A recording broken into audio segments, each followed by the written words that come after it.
Hola, buenos días. Hola Sofía, buenos días. ¿Cómo están? Muy bien, ¿y tú? Todo muy bien. Qué bueno, ¿Ustedes cómo van? Sí. todo súper.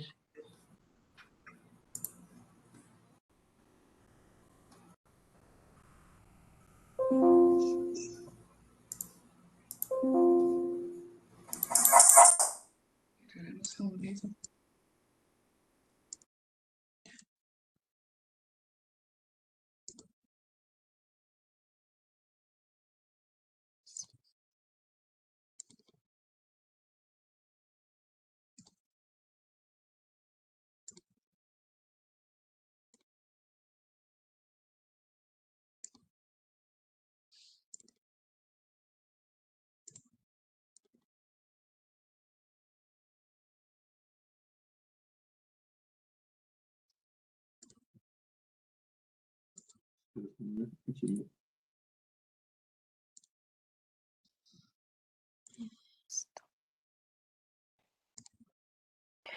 ¿Ya tienes tu fondo de pantalla, Manolo?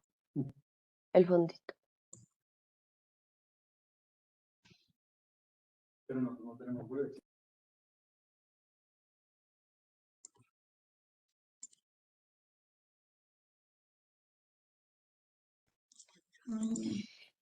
Sofía, mil gracias por habernos dado acceso rápido. Voy a llamar a Carolina para confirmar que se esté conectando y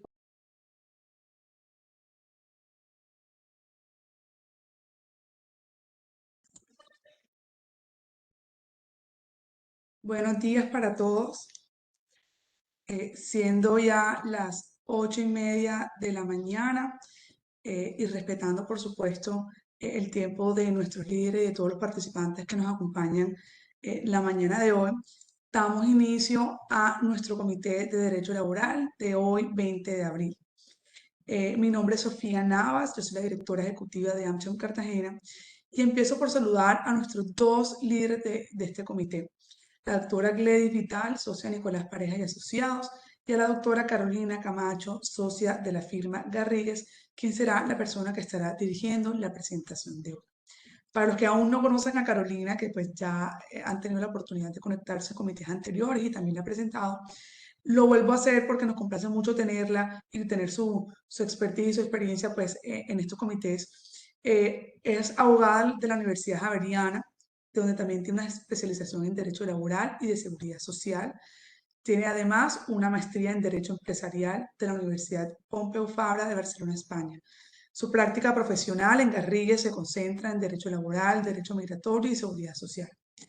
Carolina, bienvenida. Muchas gracias, como siempre, por aceptar la invitación de AmCham Cartagena y darle este espacio a nuestros afiliados de que conozcan las últimas regulaciones en términos de derecho laboral. Bienvenida y te cedo la palabra. Muchísimas gracias, Sofía. Gracias a AmCham Cartagena. Para mí siempre ha sido un gusto compartir con estos afiliados la normativa laboral y qué está ocurriendo en el mundo del derecho del trabajo y de los recursos humanos. En la mañana de hoy, como les mencionaba Sofía, les traemos la reforma laboral, el proyecto de reforma laboral que presentó el gobierno el mes pasado, que entra a debatirse en el Congreso. Todos los que han estado viendo las noticias, pues hay muchos ruidos frente a la reforma de salud, poco frente a la reforma laboral, pero lo cierto es que el proyecto ya está caminando dentro del Congreso. Adicionalmente, quiero contarles que en la mañana de hoy tenemos al equipo de Garrigues en pleno. Me van a estar acompañando Manuel Parra, asociado senior de la práctica laboral de Garrigues, y Daniela Duque, asociada de la práctica también, para, digamos, hemos decidido dividirnos la presentación respecto a temas colectivos de inclusión y temas individuales. Escúchenme un segundo. Sin más preámbulos, vamos a empezar a proyectar nuestra presentación con el contenido de, como les decía, el proyecto de reforma laboral. El proyecto de reforma laboral toca tres como grandes capítulos. Los aspectos individuales del derecho del trabajo, que es la relación trabajador-empleador, y el contrato de trabajo, una relación bipartita, y todo lo que rodea la regulación frente a jornadas de trabajo, pagos, beneficios, prestaciones. Eso es lo que llamamos aspectos individuales. Tiene un segundo capítulo de esta reforma que tiene que ver con inclusión, aspectos de género. Todo el tema de inserción laboral de la mujer, indígenas, migrantes, contrataciones especiales, etc. Y tenemos un gran capítulo, porque esta es una reforma, señores, muy enfocada hacia lo colectivo. Lo colectivo, cuando decimos lo colectivo nos estamos refiriendo al relacionamiento de los empleadores con las organizaciones sindicales o asociaciones de trabajadores. Y habrá muchos de los que están conectados que dicen, bueno, a mí eso no me toca, porque yo no tengo afiliación sindical de mis trabajadores aún, o tengo una participación muy minoritaria y no es un tema tan sensible en mi organización. Bueno, la reforma está pensada, y se los va a explicar más adelante Manuel, está pensada para que la regla general es que todos los trabajadores estén afiliados a un sindicato. Si bien no se impone la obligación, la estructura del régimen colectivo va a ser un poco como la que ocurre en algunos países donde el trabajador apenas ingresa a la empresa, firma su afiliación sindical, como ocurre en Italia y en otros países. De pronto, en un universo mucho más desarrollado, no en el contexto latinoamericano. Entonces, si bien pues ustedes tienen todo el conocimiento de que obviamente tanto la ministra como el viceministro son dirigentes sindicales y han sido dirigentes sindicales toda su vida profesional. Entonces, obviamente esta reforma redactada por ellos está enfocada a todas las necesidades de las organizaciones sindicales para prevalecer en el universo del mercado laboral colombiano.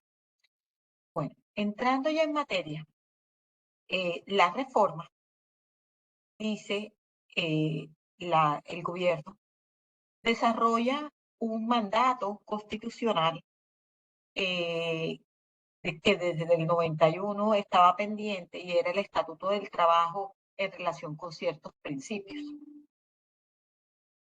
Y lo que hacen en las reformas, en un artículo, ahora lo vamos a ver más adelante cuáles son los principios, es decir, copiar los mismos principios que están en la Constitución en el artículo 53 en un artículo. Entonces, realmente no es como tal un desarrollo de lo mismo porque el desarrollo ya se dio. Porque como vamos a ver más adelante, los principios de la Constitución del 91, si bien no se expidió un estatuto del trabajo, devolvámonos un segundo año. Lo cierto es que cada uno de esos principios tuvo un desarrollo o bien normativo o bien jurisprudencial.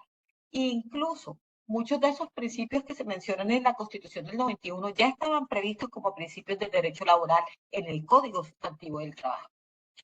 Adicionalmente, esta reforma trae e incluye los derechos fundamentales de la Organización Internacional del Trabajo, que es más bien una declaración y no es un derecho como tal contenido o previsto en un tratado o convenio o en una recomendación. Y cuando tú incluyes este universo tan gaseoso y tan amplio de principios fundamentales de la OIT o de derechos fundamentales de la OIT como derechos locales, abres la ventana a cualquier tipo de interpretación, que a nuestro juicio como juristas es un gran riesgo para las empresas, porque no sabemos el operador jurídico cómo vaya a responder a esos planteamientos tan amplios. Por otra parte, en el universo de lo público, que yo sé que no le toca a estos afiliados, pero para que tengan un poquito de conocimiento, el panorama es aún más radical, porque están, si bien los empleados públicos tienen unas normas distintas a las del Código Sustantivo del Trabajo, están diciendo que la parte colectiva se va a aplicar a los empleados públicos, y excepto el régimen de negociación colectiva, que tiene sus normas especiales. Y cuando veamos con Manuel la parte colectiva, nos vamos a dar cuenta que esto es muy amplio. Y en el caso de los trabajadores oficiales, dicen que también el código en la parte del régimen de contratación y terminación va a ser aplicable. Entonces, el ámbito de aplicación de esta reforma va mucho más allá de los sujetos que ya estaban obligados por el Código Sustantivo del Trabajo. Entonces, los principios que mencionan es igualdad de oportunidades. El derecho a la igualdad está desde la Constitución, está en todos lados, está en la jurisprudencia, o sea, no necesitamos un artículo que lo diga en el código para que ya esté. Remuneración mínima, vital y móvil y proporcional también está, y está absolutamente desarrollado a nivel jurisprudencial hace décadas. Estabilidad en el empleo. Estabilidad en el empleo, toda la jurisprudencia de la Corte Constitucional con todos los casos de los fueros constitucionales que se han venido generando, que además también vamos a ver más adelante, que están no solamente incluyendo la jurisprudencia de la Corte, sino ampliándola aún más a puntos que ninguna de las Cortes lo habían admitido. Irrenunciabilidad a los beneficios mínimos legales. Esto es un principio que siempre ha estado en el Código Sustantivo del Trabajo. No necesita una reforma para incluirlo, ya está. Facultad de transigir y conciliar sobre derechos inciertos y discutibles, eso ya está en el código. Situación más favorable al trabajador, eso ya está en el código. Primacía de la realidad sobre las formalidades, eso ya está en el código. Garantía de la seguridad social, la capacitación, el adiestramiento y el descanso necesario. La garantía de la seguridad social está desde la ley 100. Y antes de capacitación y adiestramiento también está en el código. Protección a la mujer, a la maternidad del trabajador menor de edad, eso ya está en la Constitución, está en las leyes, está en el código. Siguiente. Libertad de asociación y libertad sindical y el reconocimiento efectivo del derecho de negociación colectiva. Ya está. ¿Por qué lo estoy incluyendo? Porque le quiero dar un significado de pronto un poco distinto, más amplio. Eliminación de todas las formas de trabajo forzoso o obligatorio. Pues desde hace décadas está. Abolición efectiva del trabajo infantil. No solamente en la Constitución y en la ley, sino también en compromisos internacionales a todo nivel. Eliminación de la discriminación en materia de empleo y ocupación. Eso también está. Entorno de trabajo seguro y saludable. También. Por eso tenemos todo el sistema de gestión de seguridad y salud en el trabajo. Entonces yo no veo que le añade. Claro. Ahí no veo que le añade. Bueno, entonces, eso desde el punto de vista de principios. Vamos a entrar ya de lleno a lo específico de lo individual. Contratos de trabajo. En Colombia tenemos el contrato de trabajo a término fijo, a término indefinido, por obra o labor, accidental o transitorio. Esas 4 modalidades persisten. Incluso se generan más modalidades. Ahora vamos a ver más adelante el contrato de aprendizaje laboral, el contrato agropecuario, el contrato laboral de los trabajadores de plataforma, en fin. Pero las reglas para la utilización de las distintas modalidades contractuales sí cambian. Hoy en día, la libertad de empresa le permite al empleador escoger la modalidad contractual con la cual desea vincular al personal. Esa libertad se la están quitando a las empresas en esta reforma. Esa libertad y potestad de decir, yo quiero contratar a este trabajador a término fijo por 1 año, independientemente del cargo o la actividad que vaya a desarrollar el trabajador, se la quitan al empresariado. La regla que están imponiendo es todo el mundo se contrata a término indefinido. Y la excepción va a ser la contratación a término fijo o por obra o labor. Y esta contratación a término fijo o por obra o labor tiene un límite temporal cuando se pueda dar excepcionalmente. Y solamente se puede dar cuando haya una temporalidad en el servicio que vaya a prestar el trabajador. Entonces, yo no puedo contratar a la recepcionista de mi oficina con un contrato a término fijo. Hoy en día eso es perfectamente posible y legal. Lo que quieren es que sea ilegal. Solamente puedo contratar a término fijo, no, por ejemplo, si necesito desarrollar un proyecto de actualización del software y deseo contratar a una persona a término fijo por lo que dure el proyecto. Eso sería perfectamente posible. O contrato a término fijo por el semestre calendario, porque estoy, en el caso del sector educativo, estoy contratando para adelantar algo durante el semestre académico de los estudiantes porque se requiere para, no sé, un laboratorio de una universidad.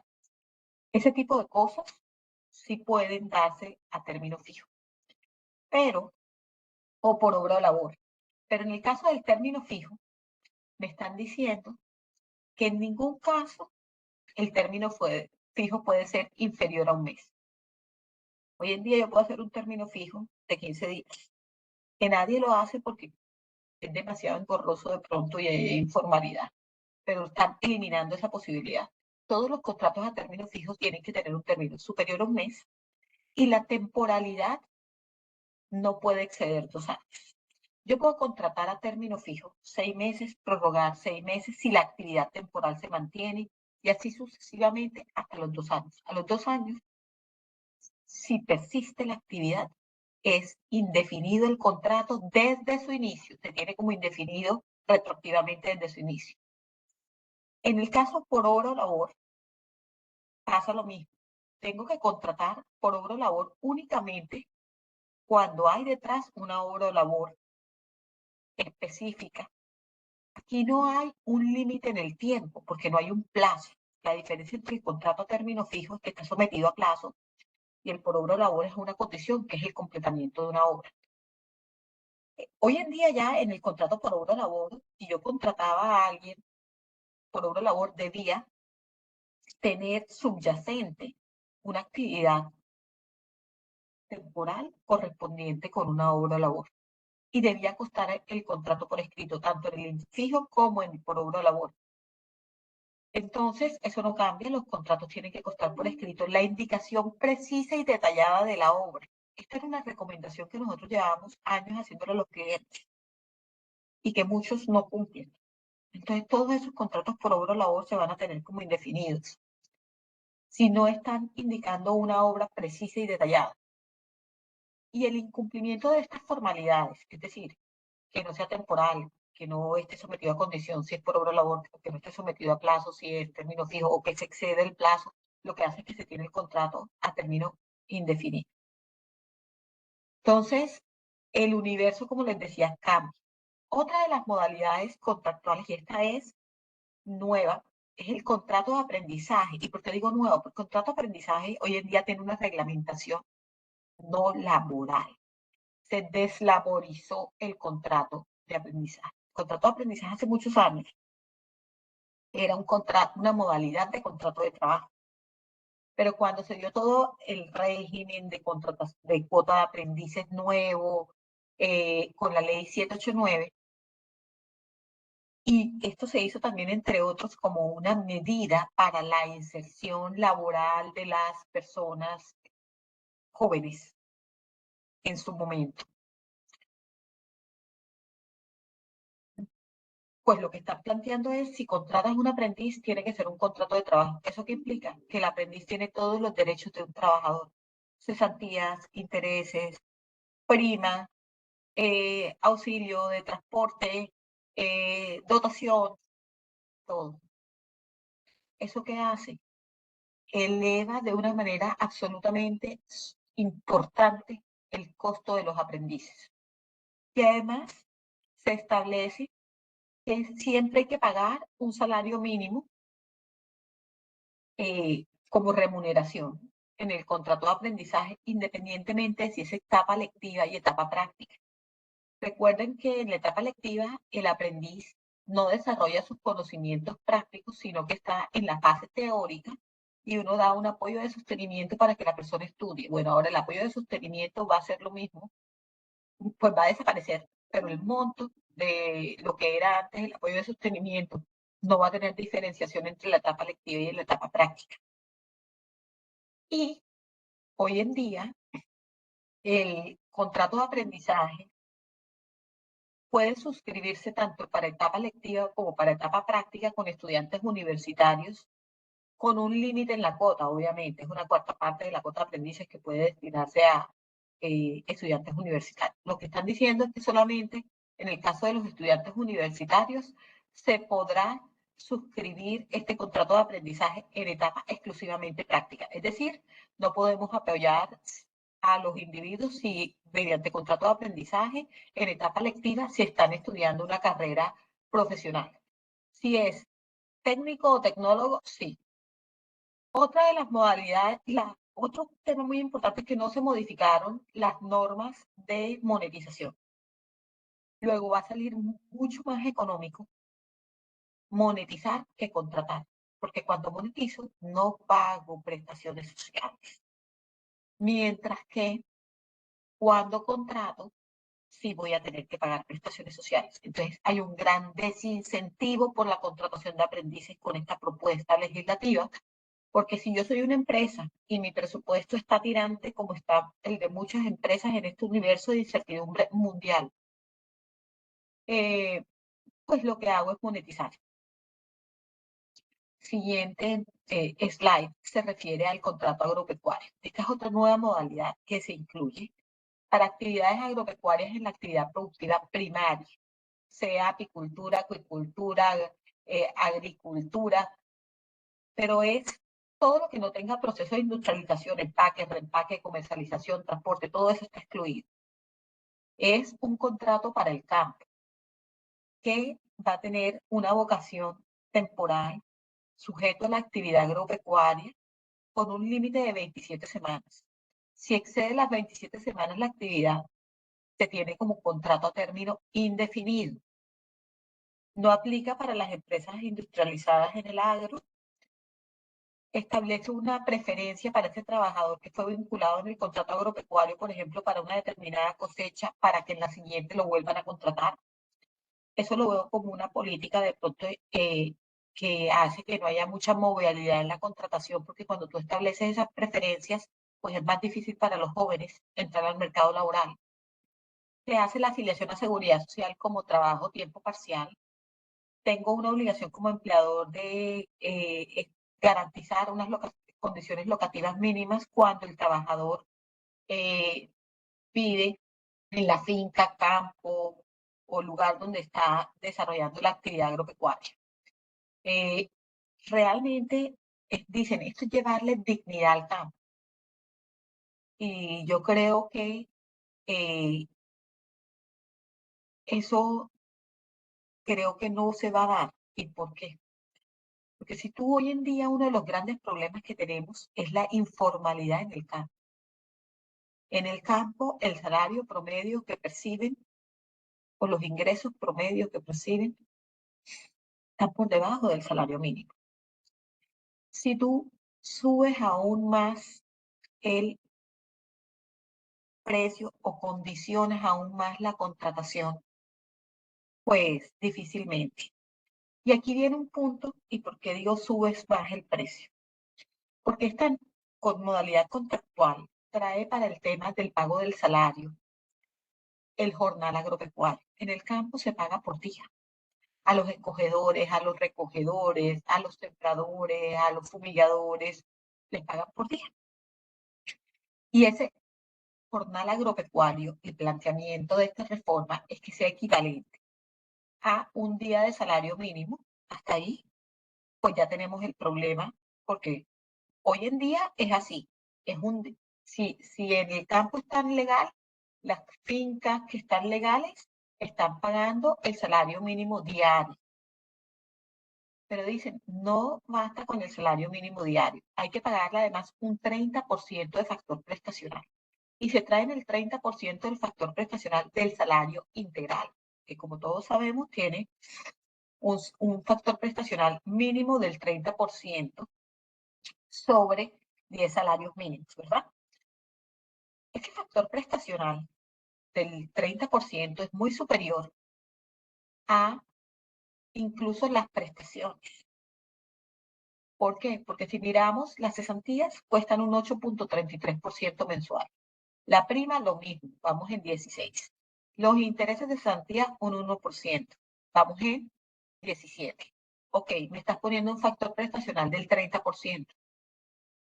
Si el costeo en el contrato de trabajo normal es del 17 frente a esas tres prestaciones, porque aquí me estás poniendo el 30%, porque se parece a la integral. Bueno, pero es que en el jornal agropecuario nos están diciendo que las horas extras se pagan por aparte. Entonces, ¿qué significa eso? Que el factor prestacional del jornal agropecuario no incluye todo lo que incluye el factor prestacional del salario integral. Entonces es mucho más caro.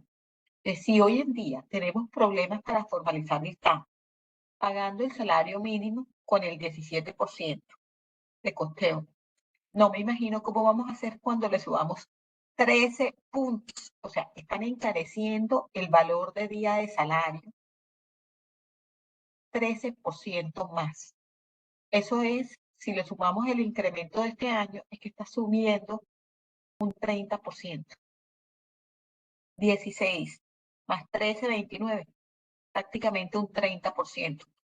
Yo no entiendo, la verdad, dudo mucho que los dueños de los cultivos salgan a suscribir contratos agropecuarios en estas condiciones. Difícilmente. Bueno, el otro punto son las estabilidades.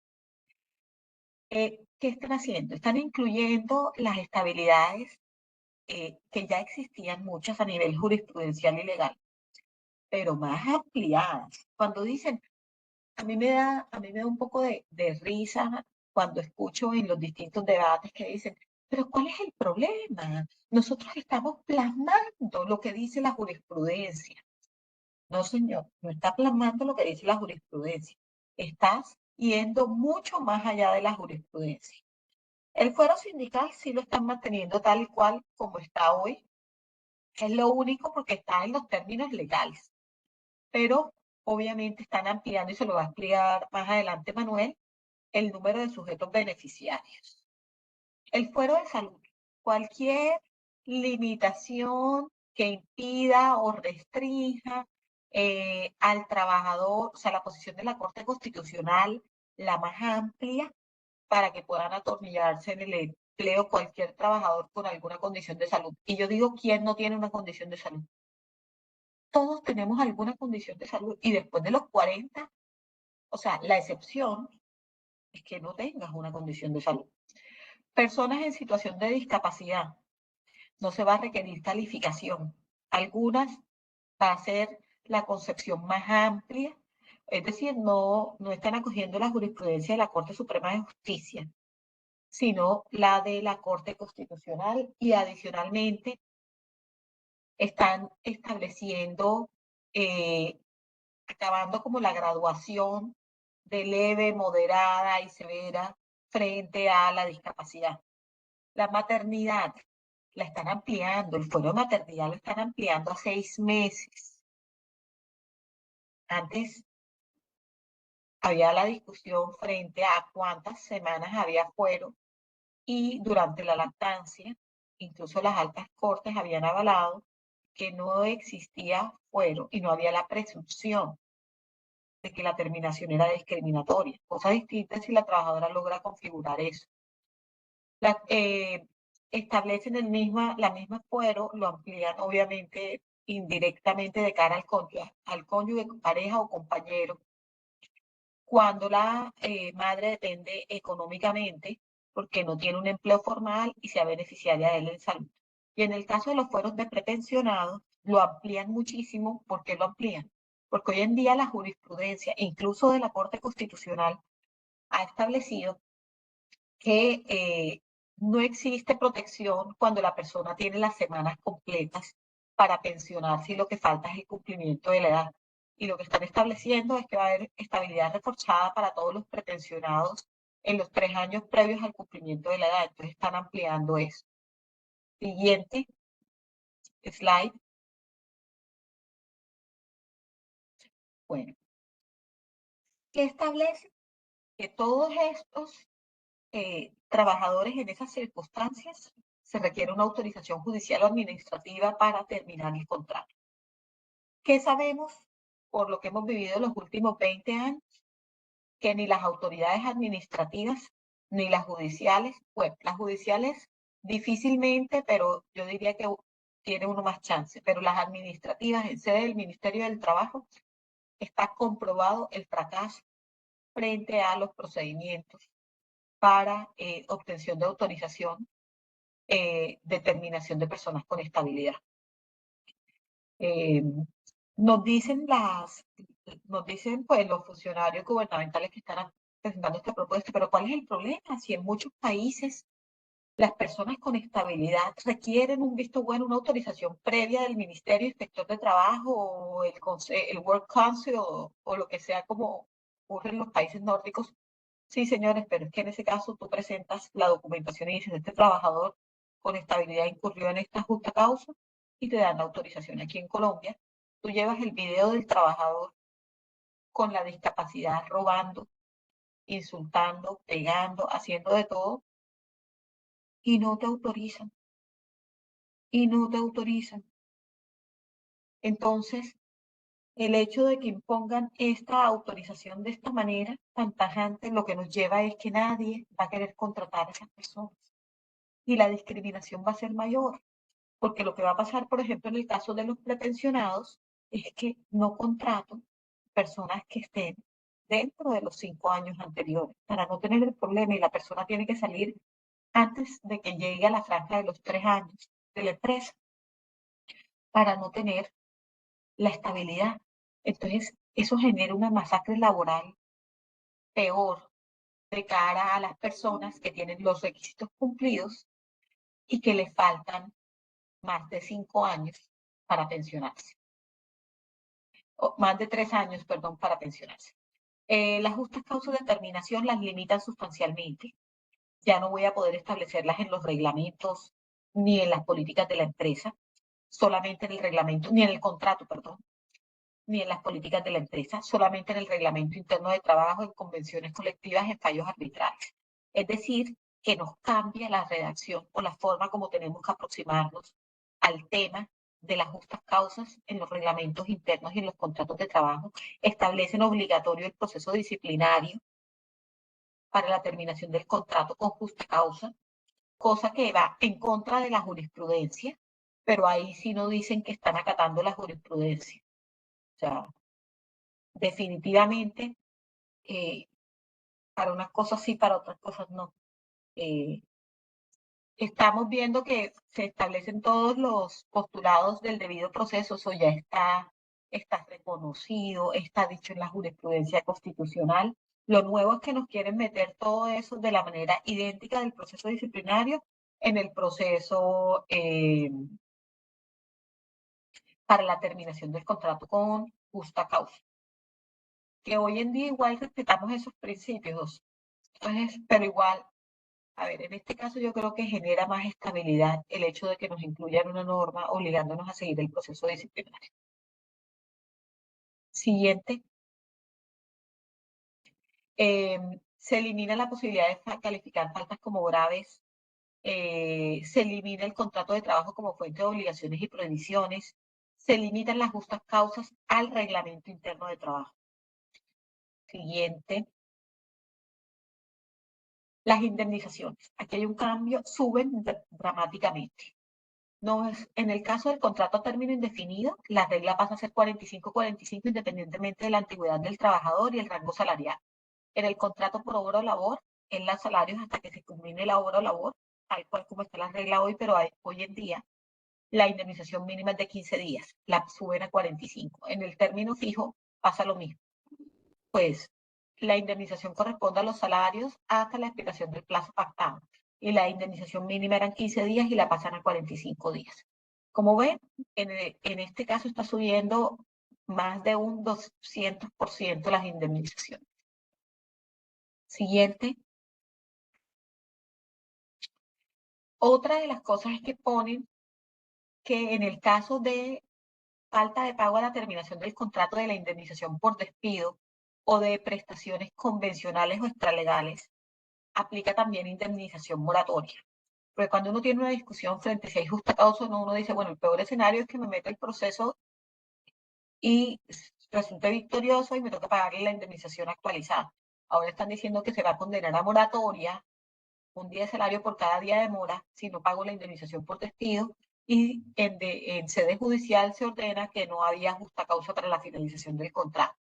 Y lo peor es lo del despido discriminatorio o arbitrario, porque lo que se está diciendo es que el empleador tiene que probar razones objetivas siempre de la terminación. Si hay un proceso en el que el trabajador dice que lo terminaron porque lo estaban discriminando, no sé, por razones religiosas, políticas, etcétera, el trabajador va a poder elegir si quiere el reintegro o si quiere una indemnización por terminación sin causa.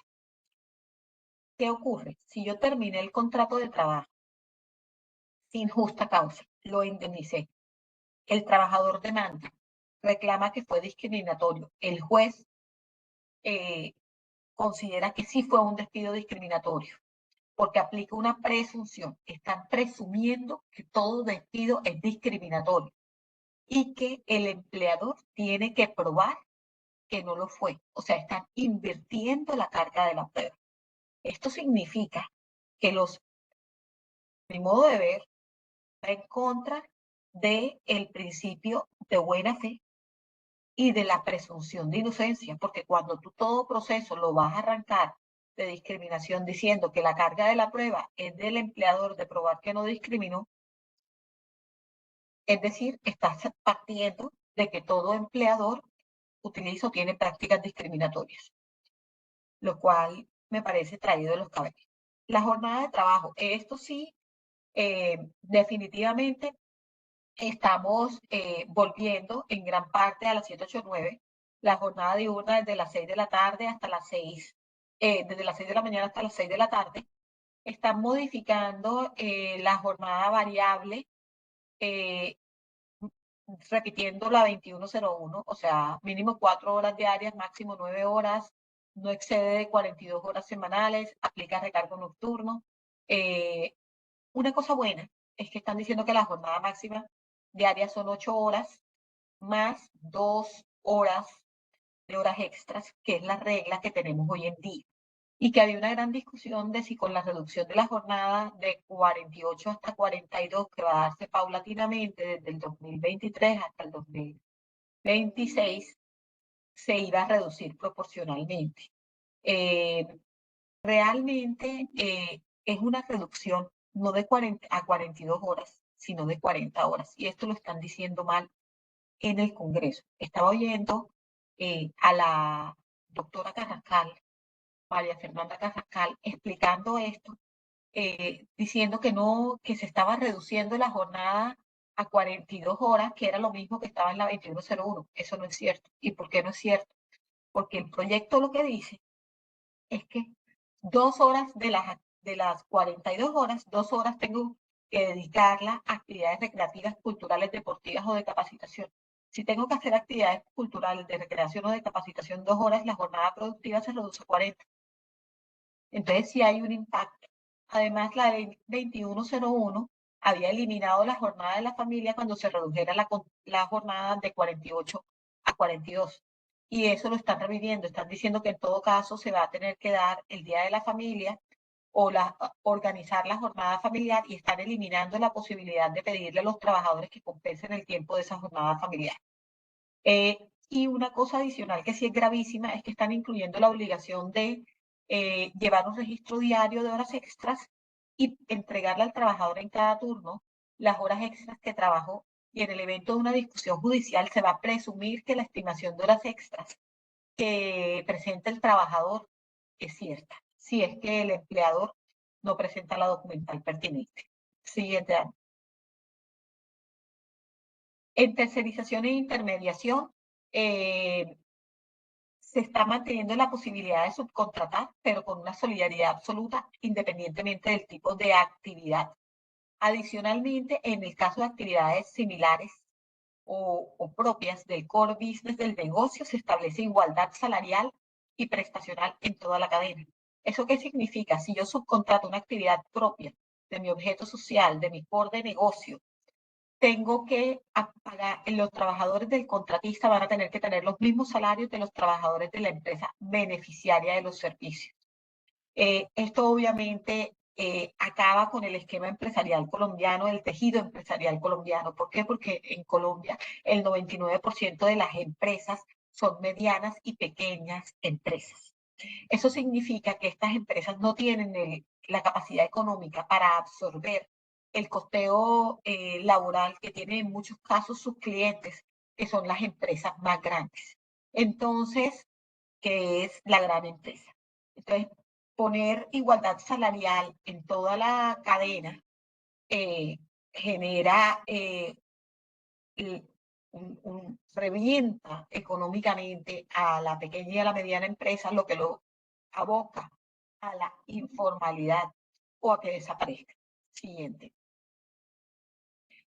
Los contratos de prestación de servicios dicen que no se pueden celebrar si son permanentes y subordinados. Eso no tiene ningún sentido, esa prohibición, porque es que si la actividad es subordinada no es contrato de prestación de servicios, es contrato de trabajo. Y establecen que en el caso de declaración de contrato de trabajo, en una discusión frente a un contrato de prestación de servicios con un individuo, va a ser procedente la indemnización moratoria de manera automática. Siguiente. En el caso de las empresas de servicios temporales, se establece, pues se mantienen las causales por las cuales yo puedo utilizar empresas de servicios temporales, pero señala que si el trabajador en misión persiste en la misión o trabajando para la empresa usuaria, se va a convertir o va a tenerse como un trabajador directo de la empresa usuaria y en el evento de un reintegro, el reintegro le corresponde a la empresa usuaria. Igualdad de derechos salariales y prestacionales para todos los trabajadores en misión. Eso quiere decir que nos va a salir mucho más costoso a las empresas que tenemos contratados empleados en misión, porque tenemos que darle los mismos beneficios convencionales, legales, prestacionales que tienen los trabajadores directos. Siguiente. Y aquí le voy a ceder la palabra a Daniela Duque para que nos cuente un poco del tema de equidad y reducción de brechas, que es otro de los grandes capítulos de esta reforma. El micrófono es todo tuyo, Dani. Gracias, Carolina. Buenos días para todos. Muchas gracias por acompañarnos el día de hoy en esta conferencia. Vamos entonces a empezar un poco por este capítulo de la reforma que tiene como objetivo, digamos que, generar equidad entre hombres y mujeres en el mundo laboral. Sin embargo, como les vamos a mostrar a lo largo de los puntos que les vamos a comentar, tal vez vamos a ir señalando que algunas de las medidas propuestas en la reforma imponen una carga grande al empleador y no necesariamente van a ser medidas eficientes para reducir la brecha de desempleo que existe hoy en día entre hombres y mujeres y la diferencia de remuneración, pues que por supuesto, digamos, es en las cifras muy visible. Entonces, lo primero, digamos que saliéndome un poco del aspecto de género y yendo más hacia el tema de equidad, es que la reforma pretende introducir una obligación al empleador de incrementar anualmente el salario de los trabajadores que están en la franja entre devengar más de un salario mínimo y hasta 2 salarios mínimos. Estos trabajadores van a tener el derecho a recibir al menos un reajuste equivalente al IPC que se certifique por parte del DANE para el año inmediatamente anterior. Entonces, por supuesto, esto digamos que va a tener que sumarse en los presupuestos de todas las empresas, adicional a ese incremento legal que ya funciona para los trabajadores que vengan un salario mínimo, vamos a tener este reajuste obligatorio para quienes devengan hasta 2 salarios mínimos, misma población que se beneficia del auxilio de transporte y de la entrega de dotación. Ahora sí entrando, digamos, al tema del enfoque de género puramente, como lo introdujimos un poco al inicio, lo que primero nos propone la reforma es introducir unas nuevas obligaciones para el empleador en materia de licencias y permisos. Entonces, sumado a todos estos temas que ya tenemos en la legislación en relación con el permiso para el sufragio, el permiso para quien fue jurado de votación, etcétera, vamos entonces ahora a tener unos nuevos permisos obligatorios que son primero para asistir a citas médicas, ya sea programadas o de urgencia. Y acá nos hacen una aclaración y nos dicen que es incluso cuando la trabajadora presente ciclos menstruales incapacitantes, dismenorreas o cuadros de tensión abdominal, digamos que estén debidamente certificados por el médico tratante. Entonces acá, digamos, uno de los puntos que tal vez en los medios ha sonado mucho y es un tema como de bandera, de protección de género, tal vez vaya a resultar siendo una medida que no sea eficiente en la medida que, como ustedes bien lo saben, el empleador está obligado a reconocer y proteger el derecho del trabajador que tiene una incapacidad médica, que tiene un certificado de incapacidad, digamos, que avala que su estado de salud no es óptimo para prestar el servicio. Sin embargo, meter esto en una obligación de permisos, pues va a complicar tal vez probatoriamente la situación y, por supuesto, pues imponer una carga ahí para el empleador. Y por otro lado, hay también una obligación de dar permisos para asistir a las obligaciones escolares de los hijos menores de edad. Si bien acá no se diferencia si esto es una medida para hombres o para mujeres, estadísticamente hay más mujeres que se encargan y que manejan estas obligaciones de manera directa y no el hombre, entonces seguramente va a ser un punto que afecte más a la población femenina por el manejo, digamos, de las familias. Y acá un punto adicional dentro de las nuevas obligaciones que se pretenden incorporar para el empleador va a ser, digamos, un tema de las acciones de discriminación, la prohibición de incurrir en cualquier acto que pueda generar discriminación. Y acá nos extiende el ámbito no solamente para las mujeres, sino que también nos incluye el tema de una prohibición absoluta de cualquier forma de discriminación contra la comunidad LGTBIQ+. Entonces, este es relevante, por supuesto, que si bien esto hace parte de las prácticas internas de las compañías, pues ahora va a haber una obligación legal, un poco tal vez como Carolina lo mencionaba, esto es un tema de principios que está consagrado en la Constitución, hay tratados internacionales ratificados, sin embargo, se pretende introducir al Código Sustantivo del Trabajo. Por otro lado, paso un poco a ampliar más sobre esas prohibiciones nuevas que va a tener el empleador, que se van a consagrar en lo que se pretende sea el nuevo código, y están enfocadas hacia, en primer lugar, nuevamente, cancelar todas las formas de discriminación posibles, cancelar racismo, xenofobia, cualquier forma que pueda afectar la orientación sexual y etcétera. Digamos que acá también, como les decía, se abre el espectro de la protección, no solamente tiene enfoque de género, sino enfoque a toda persona trabajadora. Y por último, se incluye una prohibición que nos llama la atención, que tiene mucha relación, digamos, con las mujeres en estado de embarazo, donde se le prohíbe al empleador imponer la realización de cualquier tarea que le pueda afectar a la mujer, su salud o la salud, digamos, del bebé. Sin embargo, esto llama la atención porque en Colombia hay altos estándares de protección a la maternidad en el ámbito del trabajo y no es usual, o digamos al menos las cifras no demuestran que exista una alta accidentalidad de trabajo en mujeres embarazadas. Entonces, no parece, digamos, que esta norma que pretenden introducir vaya a solucionar un aspecto que en este momento esté fallando. Sin embargo, se los compartimos para que lo tengan en su radar. Hay también, digamos, un punto principal que pretende introducir la reforma y está relacionado con uno de los elementos esenciales del contrato de trabajo. Como ustedes tal vez han oído en algunas otras de las charlas que les hemos compartido, el elemento subordinación es esencial para la existencia de un contrato de trabajo. Entonces, lo que pretende introducir la reforma es como un límite que ya existe a esa subordinación, y es que la subordinación no puede utilizarse como un medio para generar discriminación, afectaciones, diferenciaciones con ocasión o por razón de el género, la orientación sexual, la escogencia de religión, etcétera. Entonces, digamos que este es un punto que el principio de subordinación ha sido plenamente desarrollado por la jurisprudencia. Todos estos límites ya están incorporados vía jurisprudencia en nuestro ordenamiento, entonces lo que se pretende acá un poco es como elevarlo a rango de ley, pero como les decimos con algunos de los otros puntos, no parece que esto vaya a ser la medida más eficiente, pues para lograr tal vez el cierre de brechas o detener formas de discriminación. Y pasamos ahora a uno de los puntos tal vez más relevantes de cara al tema de género, y es que la reforma pretende introducir un nuevo significado de lo que se debe entender como acoso y violencia.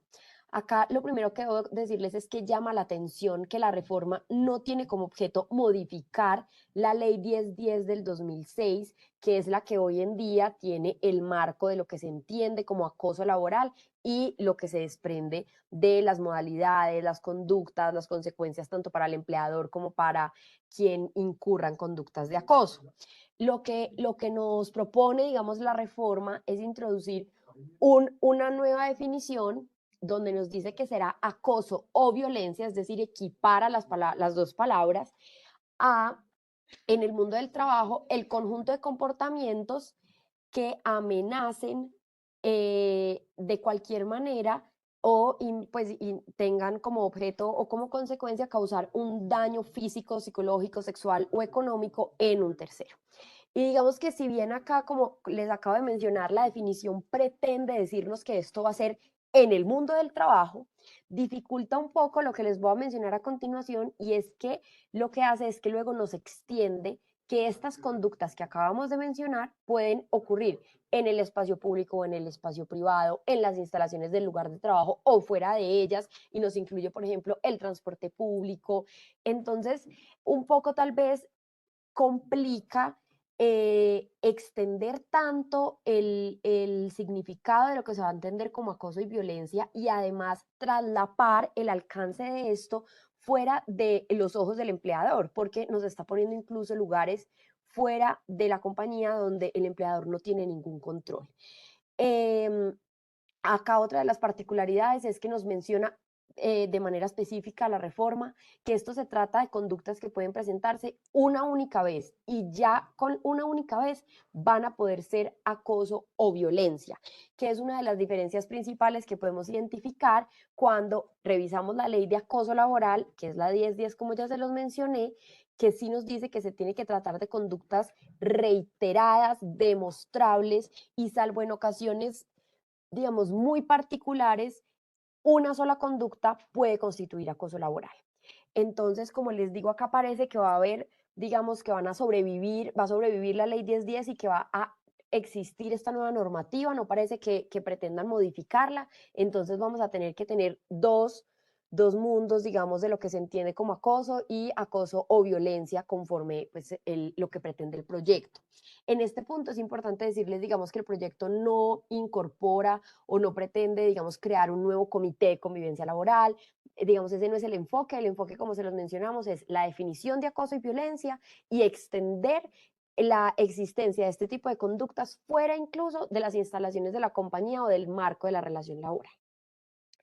Y otro de los puntos que les traemos, que tiene enfoque de género y que tal vez si bien en sus compañías no sea la modalidad, en sus casas es posible que tengan, digamos, una trabajadora que los ayude con el tema de aseo. Entonces es importante que tengan en cuenta que va a haber un cambio en la normativa para la contratación de estas trabajadoras de servicio doméstico. Acá, digamos, un poco les traemos unas cifras que nos permiten tal vez entender por qué este artículo tiene enfoque de género, y esto es porque en el primer trimestre de este año, del 2023, se identificaron, como pueden ver en pantalla, tal vez que hay como 30 veces más mujeres que hombres que trabajan en el sector doméstico. Entonces, tiene un poco de razón que esta normativa tenga como objeto hacer una protección especial hacia la mujer trabajadora. ¿Qué es lo que nos dice la reforma? Primero, que el contrato de trabajo va a tener que ser escrito. Y acá nos trae una nueva formalidad que no existe en este momento, y es que ese contrato de trabajo va a tener que depositarse frente al Ministerio del Trabajo. Entonces, ese depósito no va a ser un elemento esencial del contrato, en el sentido que si no lo deposito, entonces no tengo contrato. No, ese no es el objetivo. El objetivo es un tema como de fiscalización, donde yo debo llevar el contrato de trabajo de la persona que va a trabajar en mi casa, y esto lo que impone es una obligación administrativa y de trámite que seguramente va a generar a todo tipo de complicaciones en ese día a día. Y por supuesto que posiblemente exista entonces un aumento en esa tasa de informalidad, porque si la formalización va a imponer esta nueva carga de obligaciones, que tal vez no sea mucho, esperemos que el ministerio, digamos, implemente un medio virtual tal vez para hacerlo, pues por supuesto va a generar una dificultad, porque no es tan usual que las empleadas domésticas estén vinculadas por medio de un contrato de trabajo formal y escrito. Entonces, digamos que esto tiene complejidades que nos gustaría simplemente dejarles en su radar, porque sabemos que es posible que en sus casas tengan estos escenarios, y si llegara a pasar la reforma en este sentido, digamos que es una obligación importante que tengamos en mente. Y por otro lado, ya pasando un poco más al ámbito empresarial nuevamente, aunque si bien esto también puede pasarle a esos empleadores, personas naturales, es una modificación grande en la licencia de paternidad. Entonces, tal vez como algunos de ustedes nos acompañaron en esos comités que estuvimos dando en el 2021, cuando salió una normativa que modificó la licencia de paternidad que extendió la licencia de paternidad a 2 semanas. Ahora lo que pretende hacer la reforma es modificar nuevamente esas 2 semanas, extenderla a 5 semanas con la entrada en vigencia de la reforma, y luego hacer un incremento paulatino para que en el año 2024 se lleguen hasta 8 semanas, y posteriormente en el año 2025 12 semanas de licencia de paternidad. Entonces, digamos que lo que dice la exposición de motivos sobre este punto es que incrementar la licencia de paternidad tiene como objetivo participar en mayor medida al padre de familia en la crianza y en ese acompañamiento en los primeros meses del menor, digamos, aligerando tal vez la carga que tiene la mujer en ese punto. Y este artículo, digamos, no modifica esas posibilidades que nos trajeron las leyes en el 2021 de la licencia flexible de tiempo parcial, la licencia parental compartida. Entonces, ese es un punto, digamos, que va a traer, por supuesto, una preocupación adicional para los empleadores, porque ya tienen que tener en su planeación y en su radar que una licencia de paternidad no son 2 semanas, y que ese trabajador que se me va a licencia en el año 2025, sumado a la reducción de jornada y todo, se me va a ir 12 semanas. Entonces, digamos que todos estos son temas de planeación que tienen que tener en cuenta. Si bien los costos de la licencia de paternidad van a seguir a cargo del sistema de seguridad social, por supuesto sabemos que esto genera todo tipo de complejidades organizacionales al interior de las compañías. Y ahora pasamos entonces a una posibilidad que van a tener los trabajadores. Acá aclaro un poco que la reforma no introduce este cambio como obligatorio, sino que al contrario, lo que nos dice la reforma es que va a tener que existir acuerdo entre el empleador y el trabajador para la implementación de una flexibilidad en la jornada de trabajo, que tiene como objetivo conciliar un poco la vida laboral de los trabajadores con la vida personal, alineando un poco esas obligaciones de cuidado con menores de edad o personas de la tercera edad que necesiten, digamos, soporte, con esas obligaciones que tienen los trabajadores. Entonces acá lo que se pretende es que el trabajador tenga la opción de acercarse al empleador, comentarle, digamos, cuáles son las obligaciones familiares que tiene a su cargo, esas obligaciones de cuidado, tener, por supuesto, y presentar los respectivos soportes, y el empleador va a tener que analizar ese asunto y dar una respuesta formal dentro de un término de 5 días hábiles sobre si es o no es viable hacer algún tipo de ajuste en la jornada para ese trabajador. Entonces, digamos que esto también, por supuesto, reto organizacional que es importante ir teniendo en el radar. Por otro lado, pasamos hacia un tema que nos trae la reforma relacionado con trabajadores migrantes y trabajadores deportistas. En este punto no me voy a detener mucho tiempo porque van a ver, digamos, que lo que nos trae la reforma es un tema muy genérico, sin embargo, vale la pena que lo tengan en su radar.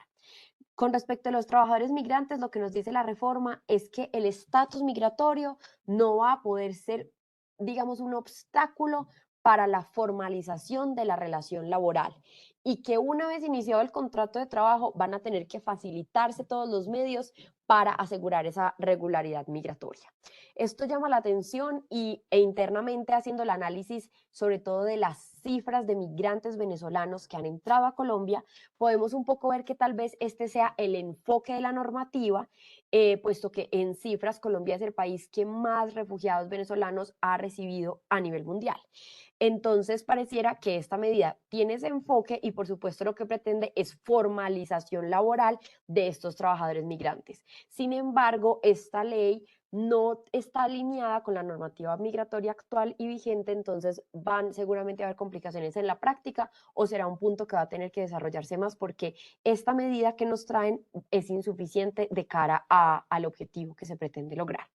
Y por otro lado, y este es un tema, digamos, que tal vez también le falte desarrollo, lo que nos dice la reforma, lo que pretende introducir es que los deportistas profesionales que presten sus servicios de manera subordinada con clubes profesionales van a tener que estar vinculados mediante un contrato de trabajo.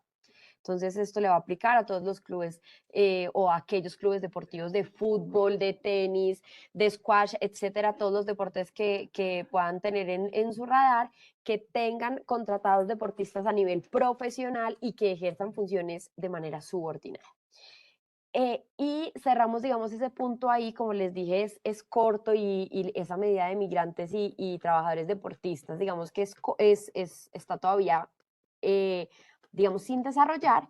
Y vamos a pasar a un punto que sí ha tenido mucho movimiento mediático, que son las medidas de automatización, descarbonización, y acá voy a aprovechar también y les voy a hablar sobre los trabajadores de plataformas digitales que seguramente también han visto en medios de comunicación que han generado, digamos, como cierta resistencia a lo que se plantea en la reforma. Entonces empezamos por automatización. El proceso de automatización lo entiende la reforma como el cambio que se da de un cargo de trabajo a una máquina o ese reemplazo, digamos, a un medio automatizado de trabajo. Entonces, lo que se pretende es proteger a ese trabajador cuyo puesto de trabajo se va a ver afectado por el cambio o la implementación de la automatización. Entonces, lo que va a tener que hacer el empleador es, en primer momento, reconvertir a ese trabajador, dar entrenamiento para que pueda hacer otra cosa, y esto tiene que hacerse en un periodo como de 6 meses anteriores a introducir ese cambio o esa automatización. Si definitivamente esto no es posible, el trabajador va a tener la opción de ser reubicado en un puesto que le mantenga las condiciones de remuneración. Y en tercer lugar, en caso de que todavía estas dos opciones no puedan ser aplicables, el empleador va a tener que acudir al Ministerio de Trabajo en caso de que la automatización le implique, digamos, incurrir en un despido colectivo para pedir autorización para esas terminaciones. Estas terminaciones van a tener el pago de una indemnización especial a la de ley, que además ya Carolina nos había comentado que tienen un incremento en la reforma del 200% con respecto a lo que tenemos hoy en día. Y el empleador, y esto digamos de la mano del Servicio Público de Empleo, van a tener que facilitar que estas personas se introduzcan a la ruta de búsqueda de empleo para facilitar un poco esa reubicación laboral en un lugar nuevo. Y similar a la automatización, tenemos el proceso de descarbonización, que por supuesto aplica para las industrias de extracción. Digamos que este punto de la descarbonización fue una de las banderas principales del gobierno actual, que se ha venido matizando a través de estos últimos meses por el impacto que tiene la industria de la extracción en la economía nacional y por supuesto cómo esto impacta de cara a inversión extranjera. Sin embargo, lo que nos trae la reforma es que cuando se vayan cerrando esos procesos de extracción, digamos que se inicie ese proceso de descarbonización, lo que el empleador va a tener que hacer con todos esos trabajadores que están dedicados a esas actividades que van a cesar eventualmente es, primero, identificar quiénes son los que van a afectarse, hacer una ruta de reconversión laboral que por supuesto también va a tener que incluir capacitaciones, etcétera, porque las personas van a tener que aprender a hacer un nuevo oficio. Van a tener que tener medidas de reubicación y, por supuesto, condiciones para la desvinculación, asegurar que el proceso sea absolutamente legal, pago de indemnizaciones, etcétera. Y va a tener que existir la financiación de un fondo enfocado a cubrir cotizaciones a seguridad social. Digamos que acá un punto muy importante a mencionarles es que todo este procedimiento de descarbonización y automatización va a tenerse que hacer en consenso con la organización sindical u organizaciones sindicales que tengan presencia en la compañía. Entonces, en caso de que las compañías vayan a entrar a uno de estos procesos, van a tener que consultar esos movimientos que se pretendan con las organizaciones sindicales, lo que por supuesto, digamos, va a tener un reto en materia de negociación y de acuerdos adicional a lo que ya implica el cambio en la actividad que pueda hacerse a través de la automatización o la descarbonización. Y como les anticipé entonces, les compartimos brevemente el tema de los trabajadores de las plataformas de reparto. Si bien sabemos que no es de su industria, es relevante que lo tengan en cuenta porque sobre esto se han oído ya muchos temas en las noticias, entonces es importante tenerlo en el radar. Lo primero y más importante tal vez es que el objeto de la reforma pretende, digamos, llegarle a las plataformas de reparto. Entonces, no es una normativa que le aplique a las plataformas de transporte tal vez u otro tipo de servicios, es reparto. Y lo que primero hace la reforma es que nos define que el trabajador que presta servicios digitales en una empresa de reparto se refiere a esa persona que mediante plataformas digitales hace servicios de reparto a favor de un usuario o un cliente. Entonces, un poco ahí ya nos aterriza más a quién pretende ir esta normativa. ¿Cuáles son los cambios principales? Pues el primero, que van a tener que tener un vínculo laboral, con la excepción que no van a poder tener un acuerdo de exclusividad, como es tal vez propio de las relaciones laborales. Y esto entendemos que tenga tal vez enfoque en que es usual que los trabajadores de plataformas digitales trabajen con una o varias plataformas según el momento, digamos, del día en el que estén, las tarifas que estén pagando, etcétera. El segundo punto es que se pretende, digamos, hacer o asegurar que estos trabajadores estén cubiertos por el sistema de seguridad social y lo que dice la ley es que se va a poder hacer cotizaciones a favor de ellos bajo la modalidad del tiempo parcial. Entonces, digamos que el tiempo parcial ya está actualmente regulado, sin embargo, la reforma lo que nos dice es tiempo parcial o la figura que exista en la normativa que permita hacer los aportes a seguridad social para este tipo de trabajadores que seguramente no trabajan el tiempo completo en el mes. Lo tercero es que se van a tener que hacer, digamos, informes o entrega de información a esos trabajadores de las plataformas digitales sobre los términos, condiciones y todo esto que les aplica a ellos. Y acá va a tener que ser muy masticado, porque si bien es cierto que todas estas plataformas digitales tienen páginas y páginas publicadas con todos sus términos y condiciones, lo que se pretende es que sea algo muy entendible para el trabajador, para que sepa cuáles son las condiciones a las que va a tener que estar, digamos, subordinado. Y tiene que existir un control sobre el tiempo en el que está conectado en la plataforma, porque precisamente esa es la herramienta que va a permitir determinar cuál es el ingreso base de cotización para esas contribuciones a seguridad social por tiempo parcial. Acá un punto, digamos que tal vez han oído casos en noticias que a los trabajadores de las plataformas digitales les han bloqueado el acceso a la plataforma, entonces que no pudo trabajar, etcétera. Lo que se pretende es que quienes van a ser ahora trabajadores tengan acceso a una persona, no únicamente al robot de la aplicación, que les permita entender y, digamos, explicarles cuáles son esas medidas a las que están expuestos en caso, digamos, de determinados incumplimientos de metas, pues de cara a un eventual bloqueo, digamos, que no les permita ingresar o trabajar. Y además, estos trabajadores van a tener que estar registrados frente al Ministerio del Trabajo. Esto va a ser una obligación a cargo de esos empleadores de plataformas digitales que van a tener que hacer el respectivo registro. Digamos que acá un poco, simplemente para que lo sepan, esta medida causó mucho impacto en el primer momento en esos voceros de las plataformas digitales, porque parece que la laboralización o formalización de su relación no es lo que están buscando en este momento. Entonces ahí hay puntos encontrados y seguramente será objeto de gran debate este punto en el Congreso.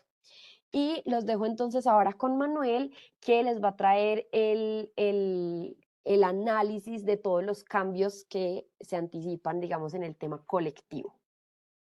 Bueno, gracias, Dani. Muy buenos días a todos. Gracias por acompañarnos. Pues digamos que este tema de las relaciones colectivas es uno de los capítulos gruesos, grandes, importantes que trae la reforma laboral.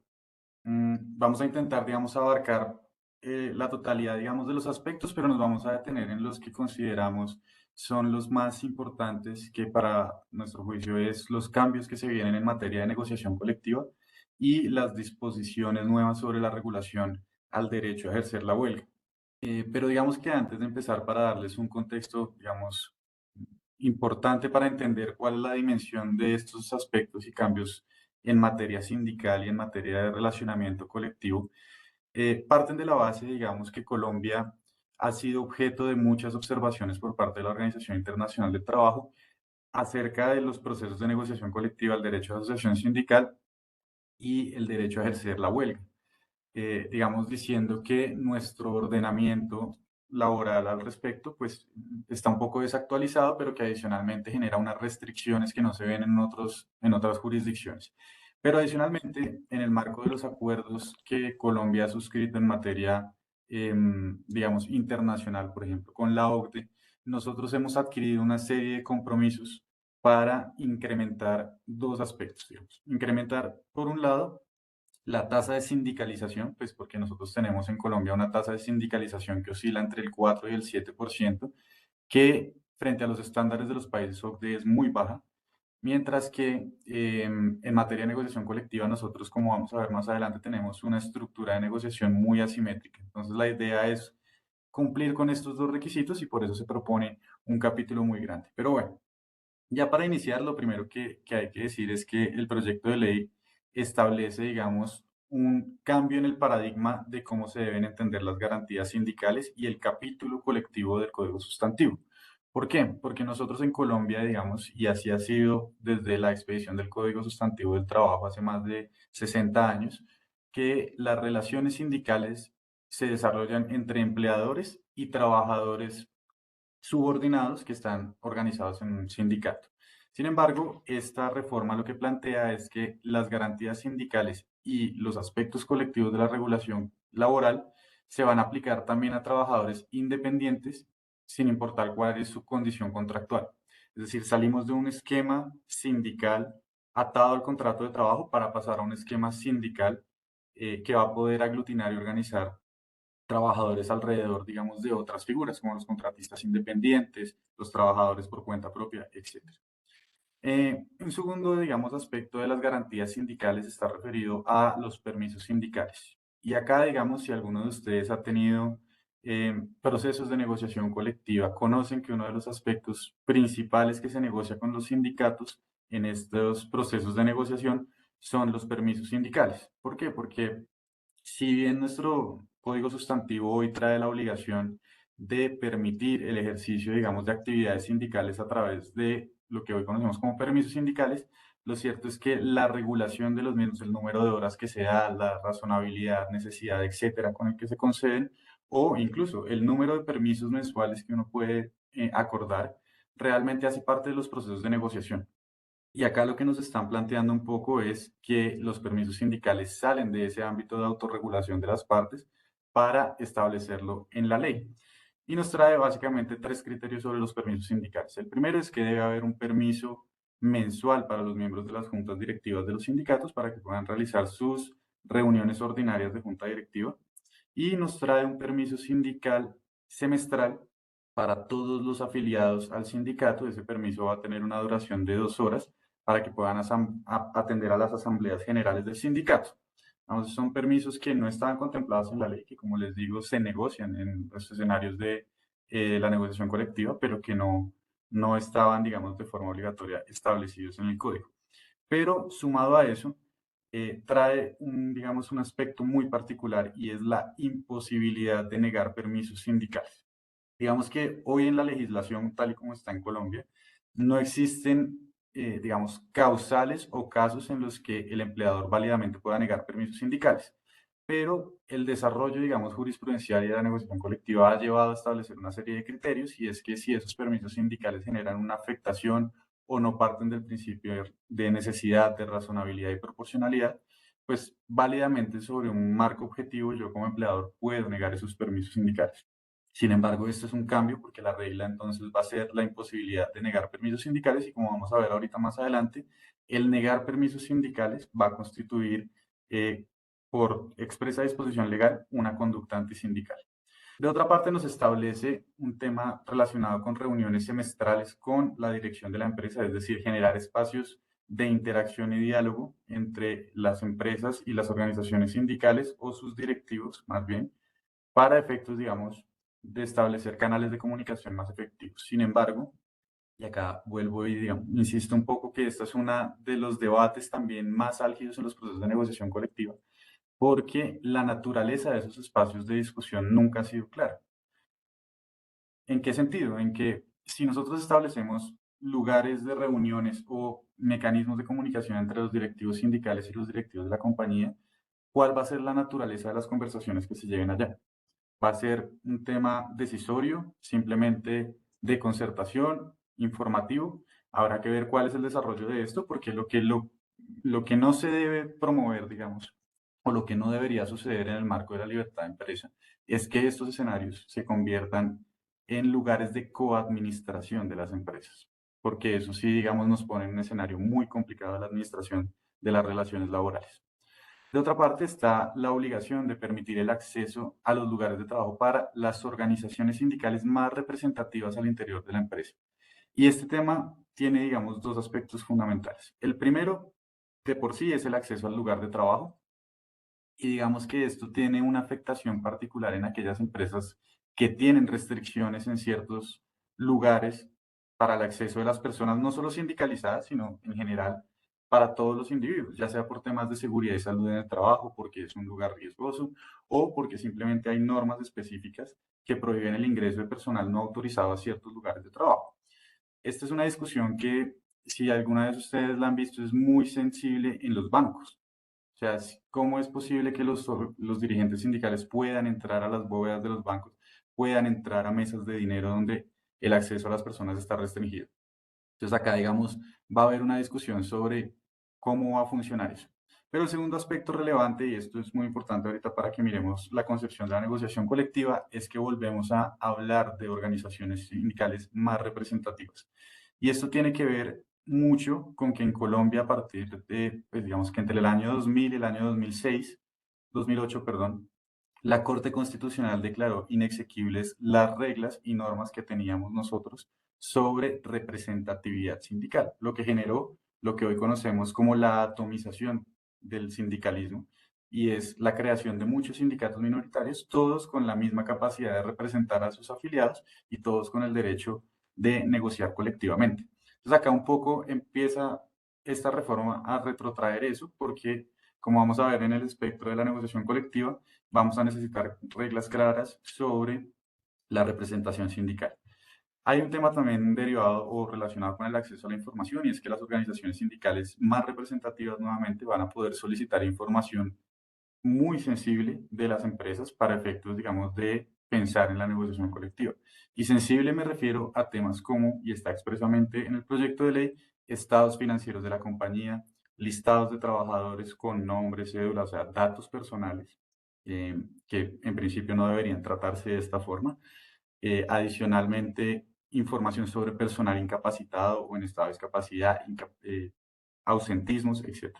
Situación que, digamos, pone un poco el enfoque que quiere dar esta reforma, y es que los trabajadores tengan a través de sus organizaciones sindicales más representativas, pues digamos, una injerencia en la administración de las empresas, situación que es muy complicada, digamos, desde el punto de vista de la administración.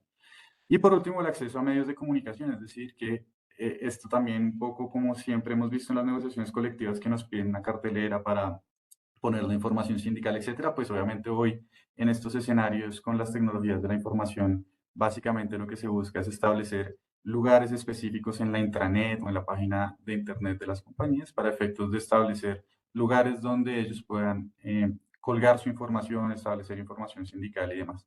Pero adicionalmente, pues digamos, el proyecto de ley contempla la posibilidad de acceder a los trabajadores en los procesos iniciales de inducción. Entonces, digamos, un poco lo que les mencionaba Carolina, en otras jurisdicciones con un antecedente sindical mucho más organizado, mucho más fuerte, lo que sucede es que básicamente con la firma del contrato viene la firma de la afiliación a la organización sindical. Entonces, un poco están buscando eso bajo el contexto, como les digo y les reitero, de incrementar los porcentajes de afiliación.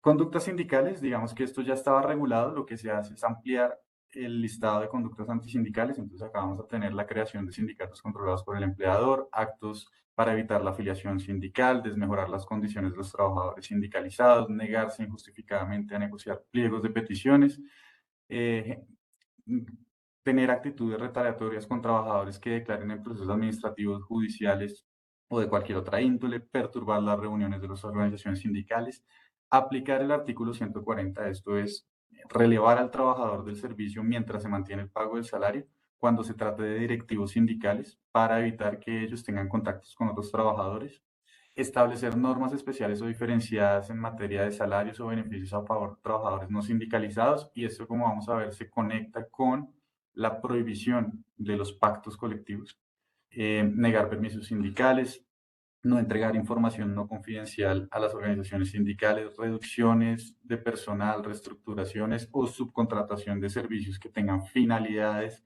antisindicales, como por ejemplo, si yo tengo un área de mi compañía que está el 30% de los trabajadores sindicalizados y decido tercerizar ese servicio y como consecuencia de eso, pues hay una reestructuración, digamos que puede enmarcarse en una situación considerada como una conducta antisindical, que tiene efectos no solo desde el punto de vista de las sanciones que puede generar el Ministerio del Trabajo, sino también desde la índole penal, ¿no?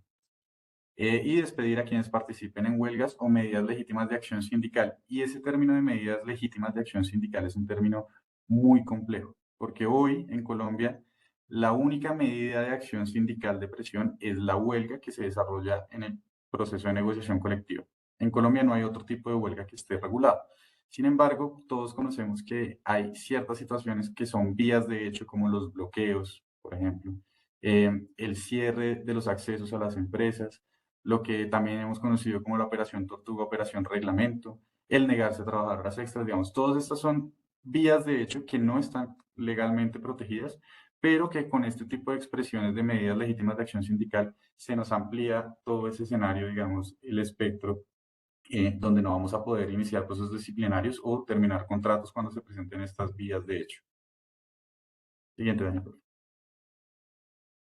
Listo. Ya entrando, digamos, en los aspectos gruesos, acá hay un tema muy importante, es que cambia la estructura sindical en Colombia. Hoy, ¿cómo está organizada la estructura sindical? Hoy pueden haber sindicatos de empresa, sindicatos de industria o actividad económica, sindicatos de gremios y sindicatos de oficios varios. Eso es cómo funciona hoy. Esta estructura básicamente se mantiene, pero se agregan dos categorías. La primera es el sindicato de grupo empresarial, que es una concepción completamente nueva en nuestro ordenamiento, y adicionalmente establece una libertad de configuración de organizaciones sindicales al mencionar que se pueden establecer cualquier otro tipo de asociaciones que se estimen convenientes. Y esto un poco en la lógica que les comenté al inicio, y es, se quiere desprender la concepción del derecho a asociación sindical de el contrato de trabajo subordinado. Entonces, cualquier otra forma de asociación puede ser una asociación de trabajadores por cuenta propia, asociación de trabajadores independientes, de contratistas por prestación de servicios, etc. De otra parte, digamos que ya también en el marco de la estructura, en cuanto a las subdirectivas y comités sindicales, digamos que son figuras que hoy ya existen, hay un cambio importante. Entonces, lo primero es que las subdirectivas seccionales deben contar con 25 afiliados para poder conformarse, mientras que los comités seccionales con 12 afiliados. Pero antes existía una prohibición y es que solo podía existir una subdirectiva por municipio donde las organizaciones sindicales de industria generalmente tuvieran presencia. Entonces, ustedes, por ejemplo, pensemos en la USO, que es un sindicato de nivel nacional, pues la USO tiene subdirectiva Cundinamarca, subdirectiva Barranca Bermeja, etcétera, etcétera. Pero el cambio acá es que se van a poder establecer cuántas subdirectivas y comités sindicales en todas las empresas, independientemente de que estén en un mismo municipio. ¿Y cuál va a ser el resultado de esto? Un poco también lo que les anticipaba Carolina, pues que se nos va a potencializar el número de fueros sindicales. Porque si yo voy a tener presencia en 25 empresas en un solo municipio, pues voy a tener 25 subdirectivas o comités seccionales si tengo el número de afiliados, que por supuesto van a tener fuero sindical. Entonces, este es un tema muy importante a tener en cuenta. Por el lado de las federaciones y confederaciones, digamos que es como el nivel superior de la organización sindical, pues vamos a tener que para conformar federaciones nacionales va a requerir afiliar a 10 sindicatos nacionales. Si es una federación regional va a necesitar 5 sindicatos con presencia regional, mientras que las confederaciones, es decir, lo que en teoría debería afiliar a las federaciones, necesita 50 sindicatos de primer grado o 10 federaciones nacionales. Pero más allá de su conformación, lo importante es esto. Hoy las confederaciones y federaciones, si bien tienen los mismos derechos de una organización sindical, solo tenían restringido el derecho a la huelga. Y esta norma lo que dice es las confederaciones y federaciones hoy van a tener derecho a la huelga y esto se va a atar con el tema que vamos a ver de la estructura de negociación colectiva. Y lo otro es que van a poder afiliar directamente a trabajadores individualmente considerados, lo que no es lógico porque, como les digo, la federación lo que busca es aglutinar sindicatos y las confederaciones pues aglutinar federaciones. No tiene mucho sentido que una persona, digamos que Manuel Parra se afilie a la CUT, porque debería haberme afiliado a un sindicato y ese sindicato afiliarse a la CUT, pero bueno, digamos que eso es un cambio. Y ahora sí entramos, digamos, rápidamente en el tema de negociación colectiva. Hoy, ¿cómo funciona nuestra negociación colectiva? Funciona a un único nivel. Hoy todos los sindicatos, si quieren negociar colectivamente las condiciones de trabajo, deben negociarlas con cada empleador individualmente considerado. Y eso, lo que les digo, es extraño para el derecho laboral internacional, pues porque no hace mucho sentido que organizaciones sindicales de industria o de rama tengan que negociar particularmente con las empresas. Y por eso, digamos, como ven en la diapositiva en el Código Sustantivo del Trabajo, pues tenemos los 3 niveles de negociación, pero todos deben negociar con la empresa. ¿Cuál es el cambio? La reforma que propone. Propone lo que se conoce como la negociación colectiva multinivel. Y esa negociación multinivel, ¿qué implica? Que va a haber niveles de negociación donde se deberían discutir temas distintos y negociar. Entonces, lo que plantea la reforma es que haya un nivel de negociación que es, digamos, el inferior, que es al nivel de empresa, un nivel de negociación colectiva en los grupos empresariales, que esto sí es una novedad absoluta de esta reforma, un nivel de negociación a nivel de industria, y acá vamos a tener varios problemas porque ¿qué es la industria? ¿Qué compone la industria? ¿Cuáles son las labores o servicios que componen una industria? Porque si estamos hablando de la negociación colectiva, por ejemplo, les puedo poner un ejemplo de lo que sucede con las negociaciones colectivas, a nivel de industria generalmente se fija el salario mínimo de la industria. Y eso va a ser bien problemático, precisamente porque el tejido empresarial también, como les comentaba Carolina, pues es supremamente diverso y los sindicatos grandes, fuertes y con presencia, digamos, a nivel nacional, pues son sindicatos de las empresas grandes y fuertes que hoy representan básicamente como el 1% de nuestra composición empresarial. Entonces, plantear negociaciones a ese nivel pues, nos va a generar unos debates bien complejos. Y digamos que hay otro nivel que precisamente ellos lo incluyen teniendo un poco en consideración eso y es que se van a poder crear, a pesar de que la industria pueda negociar por toda la industria, capítulos especiales a nivel regional o para las MIPIMES, porque por supuesto, digamos, cargar a las MIPIMES con responsabilidades, por ejemplo, en una negociación derivada de, no sé, Ecopetrol o de las empresas muy grandes, pues va a poder afectarlas. Siguiente. Entonces, la negociación colectiva multinivel va a poder hacerse en esos niveles. los niveles inferiores no van a poder negociar condiciones inferiores a los niveles superiores. ¿Qué quiere decir esto? Que si yo, volvamos al ejemplo de fijar el salario mínimo de la industria, si a nivel de industria se fija un salario mínimo, yo con mis trabajadores sindicalizados a nivel de empresa no podría negociar en mi convención colectiva que el salario sea inferior al que se planteó en esa negociación superior.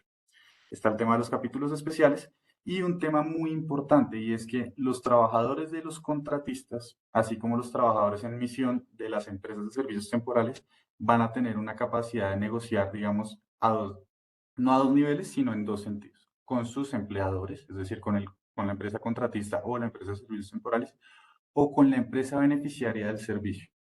Y esto es algo muy complicado porque pensemos en las empresas de servicios temporales, pues cubrimos necesidades temporales con personal que no puede durar más de un año, etcétera. Y eso nos va a generar entonces conflictos colectivos con trabajadores que no son ni siquiera nuestros. Entonces, ¿cómo se va a estructurar esto? Va a ser bien complicado, digamos, de ver en la práctica porque finalmente, digamos, hay unas extensiones de beneficios que ya Carolina les explicó con las restricciones, por ejemplo, en la tercerización o con las restricciones que se están planteando o extensión, digamos, de derechos y beneficios con las temporales. Siguiente año. ¿Cuáles van a ser las reglas de negociación? Y acá es donde les digo que hay un esfuerzo importante, digamos, en actualizar nuestras normas que tiene sentido a nivel internacional, pero que, digamos, consideramos que le falta mucho detalle a este proyecto. Lo primero es que debe haber unidad negocial. ¿Eso qué quiere decir?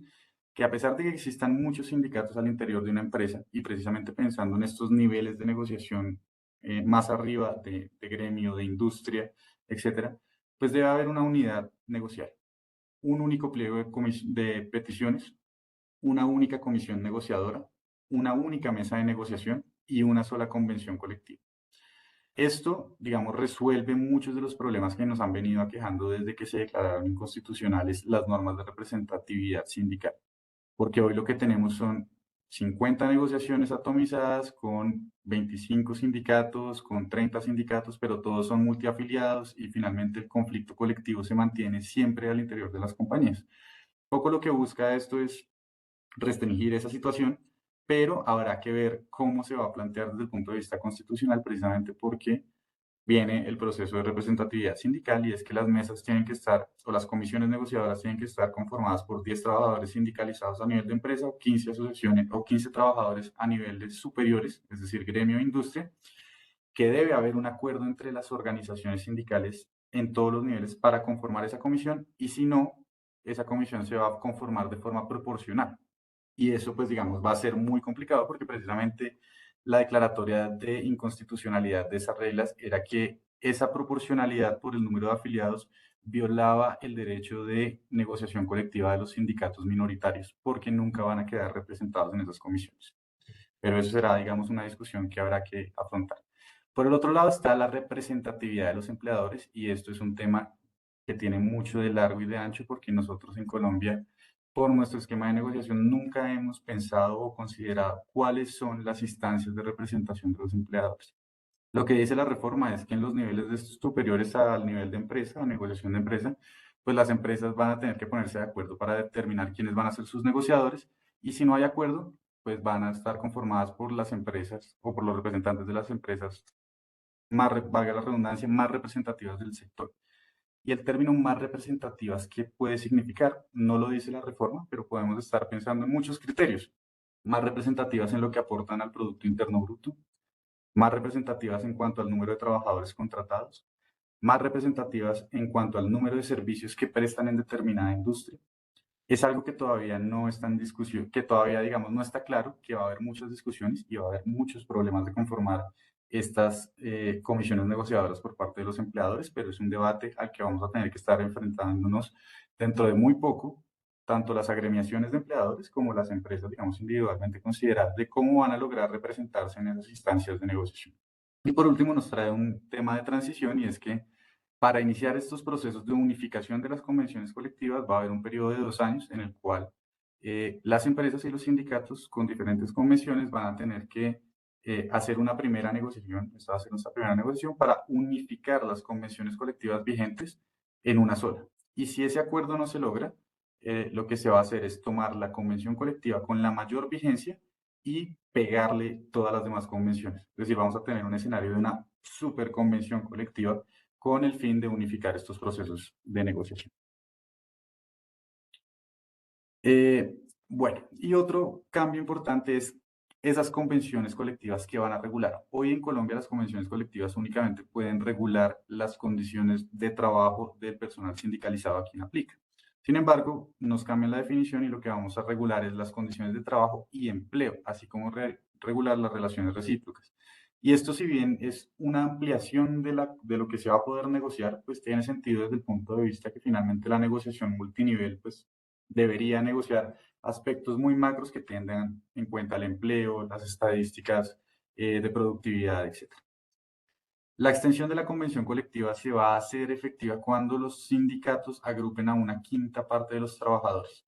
Y esto es importante porque hoy la extensión de las convenciones colectivas únicamente aplica cuando los sindicatos agrupan a más de la tercera parte. Es decir, pasamos de un 33% a un 20% para extender la convención colectiva a trabajadores sindicalizados y no sindicalizados. Y en el caso de las convenciones colectivas que se negocian a nivel de industria, a nivel de gremio, a nivel de confederal, pues se van a extender cuando los sindicatos firmantes de esas convenciones agrupen al 10% de los trabajadores.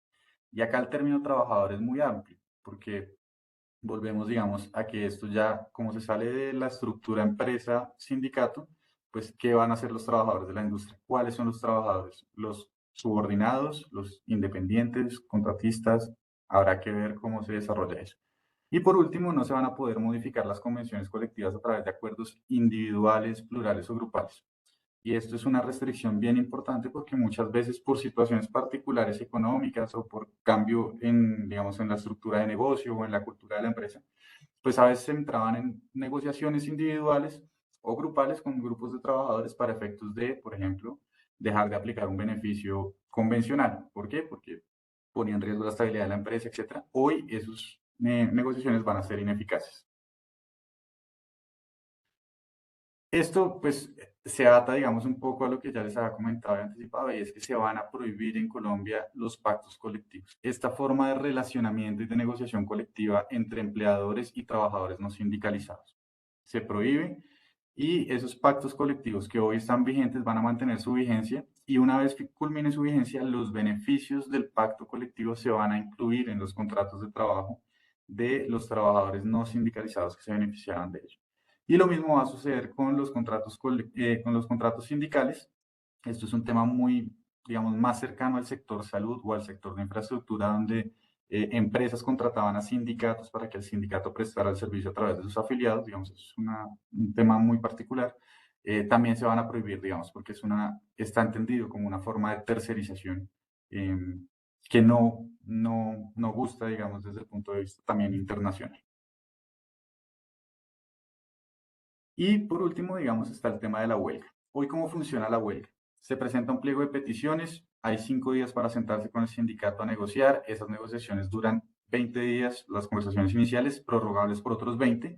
Si se llega a un acuerdo, se firma una convención colectiva. Si no hay acuerdo, el sindicato, dependiendo si es mayoritario o minoritario, tiene que decidir dentro de los 10 días hábiles siguientes si resuelve el conflicto a través de un tribunal de arbitramiento o si decide votar la huelga. Para votar la huelga, si el sindicato es mayoritario, necesita una votación al interior de su asamblea y que la votación a favor de la huelga se dé por mayoría absoluta. La huelga tiene que iniciar no antes de 2 días y no más allá de 10 días después de haber sido votada. Y solo puede tener una duración de 60 días. Culminado ese periodo de 60 días donde se ejerce el derecho a la huelga, obligatoriamente el conflicto, y no se ha resuelto el conflicto, obligatoriamente va a tener que ir al tribunal de arbitramiento para que se resuelva a través de un laudo arbitral. Así funciona hoy. ¿Cómo va a funcionar según el proyecto de ley? Digamos que nos cambia. Siguiente, Dani.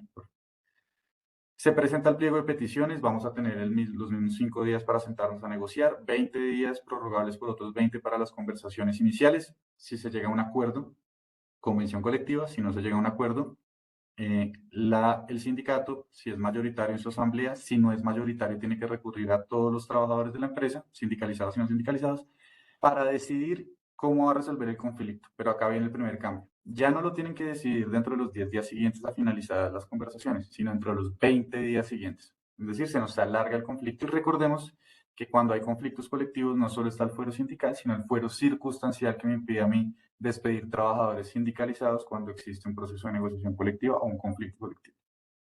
Pero aparte de eso, el cambio más relevante es que se disminuye las mayorías cualificadas para votar la huelga.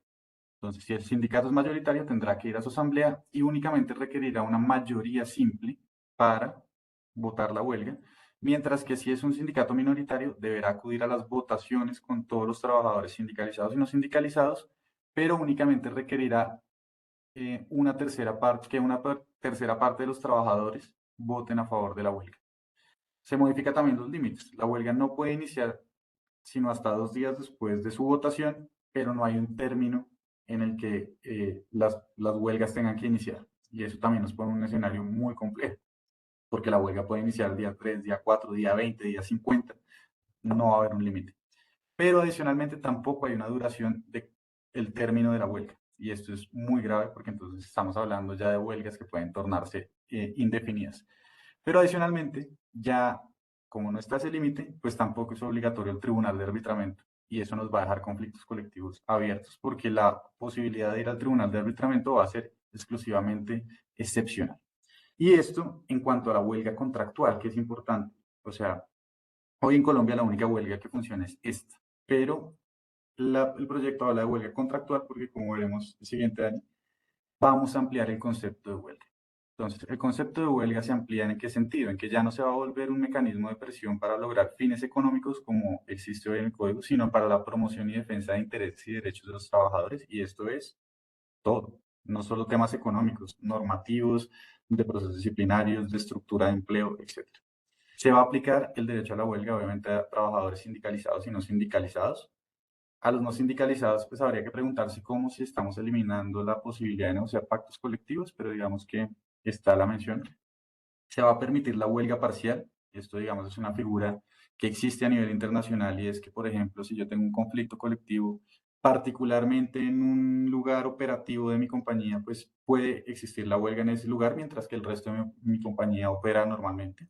Se va a permitir la huelga en servicios públicos esenciales mientras se defina y se garantice el servicio mínimo de atención. Pensemos en los hospitales, mientras se garantice el servicio de urgencias, el tratamiento, digamos, de pacientes con complicaciones, etcétera, pues podrá pensarse en una huelga en el sector salud. Esa definición de servicio mínimo lo tienen que acordar las partes y si no lo acuerdan las partes lo va a definir un comité técnico liderado por el Ministerio del Trabajo. La huelga que sea imputable al trabajador o para guardar la integridad de los trabajadores puede iniciarse sin previo aviso. Es decir, no estamos hablando del procedimiento de huelga que les acabo de mencionar, sino si, por ejemplo, hay un incumplimiento en los pagos de salario por cualquier razón, administrativa, problemas con el vendor, la nómina, etcétera, básicamente se puede iniciar una huelga porque no se va a requerir el proceso que antes mencioné. La huelga contractual fue de la que hablamos, las mayorías, etcétera, pero adicionalmente vamos a tener la posibilidad de generar huelgas a nivel de gremio y como la negociación colectiva va a ser por niveles, pues vamos a estar en escenarios de huelga a nivel industrial, de huelga de solidaridad para apoyar los procesos de negociación colectiva más arriba, huelgas confederales, un poco como vemos en las noticias y hemos visto últimamente, por ejemplo, en Francia con este debate sobre incrementar la edad de pensión, pues lo que se han declarado son huelgas confederales y por eso gran número de trabajadores se oponen y salen organizadamente a eso, es porque allá esa estructura de huelga confederal existe. Digamos que estos son los cambios gruesos a nivel de huelga. Como ven, es un escenario completamente nuevo, mucho más amplio, mucho más abierto al que nos vamos a enfrentar. Y ya para concluir, digamos que hay unas disposiciones varias sobre las que pasaremos muy rápido. Lo primero es nuevamente el artículo 140, que es el salario sin prestación del servicio. Esto es una facultad que hoy el código le da a los empleadores para ejercerla de forma unilateral y no tengo que dar explicaciones. Un poco lo que trae la reforma es que solo lo voy a aplicar cuando haya una justificación, una causal justificada para implementar. Entonces, digamos que ya se restringe un poco esa forma de hacerlo unilateral. En materia de prescripción, este es uno de los temas también muy gruesos, muy importantes. ¿Cómo funciona hoy la prescripción de derechos laborales, salvo norma en contraria? Aplica, el derecho prescribe a los 3 años de hacerse exigible. Y esa prescripción el trabajador solo la puede interrumpir una única vez, momento en el cual iniciará el conteo de los 3 años nuevamente. ¿Cuál es el cambio? El primero, el término se incrementa a 5 años y si se interrumpe, pues se vuelven a acotar esos 5 años. Pero la diferencia es que la prescripción va a operar como hoy opera la prescripción de cesantías. Es decir, no va a operar al momento de exigir el derecho de que sea exigible, sino al momento de la terminación del contrato de trabajo. Entonces, esto nos amplía los rangos de riesgo cuando existen incumplimientos en materia laboral que pueden ser exigidos judicialmente.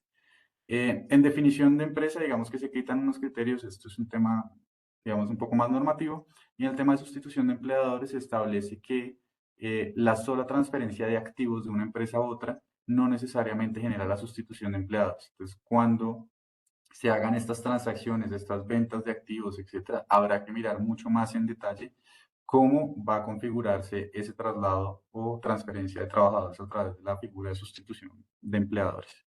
Esto, digamos, son esas disposiciones varias finales que trae la reforma, pero como ven, digamos, es una reforma supremamente gruesa, supremamente cargada de temas que, a diferencia de lo que ha hecho el Ministerio, no es devolvernos a recuperar los derechos, digamos, que fueron flexibilizados con la 789 o la Ley 50, sino trae todo un mundo nuevo de regulaciones. Es un poco lo que queríamos era compartir con ustedes el contenido, irnos preparando, digamos, desde el punto de vista tanto individual, de género y colectivo. Y bueno, esa era, digamos, la información que les queríamos compartir el día de hoy. Les agradecemos estar conectados, sabemos que es un tema muy grueso, tiene muchos aspectos, pero bueno, muchas gracias por la invitación y por escucharnos. Manuel, muchas gracias. Antes de cerrar el comité de hoy, me gustaría dar la palabra a nuestros asistentes en caso de que alguno quiera hacer una pregunta. Sabemos que es un tema que nos concierne a todos, es un tema bastante relevante pues, para todos los empresarios que se encuentran el día de hoy. Y queremos aprovechar pues, que tanto tú como Daniela nos están acompañando al final de este comité. En caso que tenga alguna pregunta, por favor, hacer uso de la opción de levantar la mano que nos brinda la plataforma, o también pueden hacer uso del chat. También dejamos a disposición de nuestros participantes y afiliados la opción de que en caso tal no tengan alguna inquietud ahora, pues también nos pueden hacer llegar sus inquietudes a través de los correos electrónicos de asistentedirección@amchamcartagena.org, o también el mío personal, el de gerente @amchamcartagena.org. Sin más preámbulo y si no tenemos ninguna pregunta pendiente, darle las gracias, Manuel, Daniel, y por supuesto extiéndele nuestros agradecimientos a Carolina, quien se debió retirar de manera anticipada por un compromiso en un congreso que tiene. Darle las gracias, como siempre, por su dedicación y compromiso con este comité, por compartirnos todos sus conocimientos y esclarecer un poco este tema de la reforma laboral, perdón, no tributaria, laboral, que como les decía, pues nos afecta o nos impacta más bien a todos. Nuevamente, muchas gracias a todos los que se conectaron con nosotros y los esperamos en nuestro próximo comité laboral. Que tengan un feliz día. Muchas gracias, feliz Gracias, día a todos. Sofía. Que estén muy bien. Feliz día.